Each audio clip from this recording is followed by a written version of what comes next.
Information اب کے ناظرین السلام علیکم، میں ہوں آپ کا ہوسٹ طیب منور۔ ناظرین گرامی، آج ہے 10 فروری 2021 اور آج کی تازہ ترین دھماکے دار اور تہلکہ خیز خبر لے کر آپ کی خدمت میں حاضر ہوا ہوں۔ تو آپ سے چھوٹی سی گزارش ہے کہ ویڈیو کو شروع سے لے کر اینڈ تک پورا دیکھیں۔ ناظرین گرامی، بہت بڑی بریکنگ نیوز سامنے آ رہی ہے کہ بھارتی فوج کی LOC پر مسلسل شدید جھڑپیں۔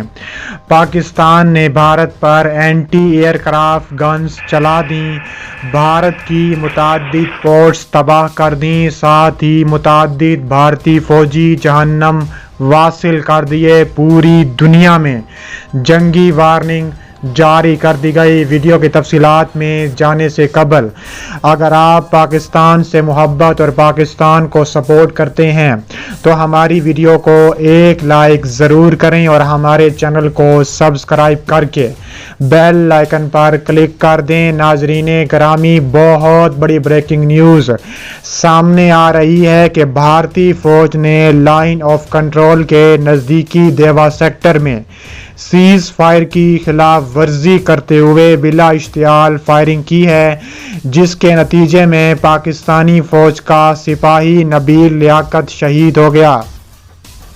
ISPR کے مطابق بھارتی فوج کی لائن آف کنٹرول پر اشتعال انگیزیوں کا سلسلہ جاری ہے۔ گزشتہ روز LOC کے نزدیکی دیوا سیکٹر پر بھارتی فوج کی جانب سے بلا اشتعال سیز فائر کی خلاف ورزی کی گئی۔ پاکستانی فوج نے فوری اور مؤثر جوابی کارروائی کی، جس میں بھارتی فورسز کو بھاری جانی اور مالی نقصان اٹھانا پڑا۔ فائرنگ کے تبادلے میں پاکستانی فوج کا 28 سالہ سپاہی نبیل لیاقت شہید ہو گیا۔ نبیل لیاقت گوجر خان کا رہائشی تھا، جس نے بھارتی فوج کی اشتعال انگیزیوں کے خلاف وطن کی خاطر مردانہ وار مقابلہ کرتے ہوئے جان قربان کی ہے۔ دوسری جانب برطانیہ نے بھارت پر زور دیا ہے کہ وہ اپنے غیر قانونی زیر تسلط جموں اور کشمیر میں عائد تمام پابندیاں ختم کرے اور وہاں کی زمینی صورتحال کا جائزہ لینے کے لیے دلی میں برطانوی ہائی کمیشن کی ایک رپورٹ کو مقبوضہ وادی کا دورہ کرنے کی اجازت دے۔ کشمیر میڈیا سروس کے مطابق یہ مطالبہ برطانیہ کے وزیر انصاف رابرٹ بکلینڈ نے ویسٹ منسٹر ہال میں جموں اور کشمیر کی سیاسی صورتحال کے بارے میں ایک مباحثے میں ارکان پارلیمنٹ کے سوالوں کا جواب دیتے ہوئے کیا ہے۔ یہ مباحثہ برطانوی ارکان پارلیمنٹ کی طرف سے بھارت میں مسلمانوں، عیسائیوں اور دیگر اقلیتی گروپوں پر مظالم پر تفصیلی غور و خوض کے ایک دن بعد منعقد کیا گیا۔ ہفتے وار برطانوی پارلیمنٹ نے بھارت میں نئے متنازع زرعی قوانین کی منسوخی کے لیے لابنگ کی تھی۔ رابرٹ بکلینڈ نے کہا ہے کہ برطانوی وزیر اعظم بورس جانسن علاقائی کشیدگی دور کرنے، کنٹرول لائن پر جنگ بندی، تعلقات میں بہتری اور ضبط و تحمل کا مظاہرہ کرنے کی غرض سے اپنے بھارتی اور پاکستانی ہم منصبوں کے ساتھ رابطے میں ہیں۔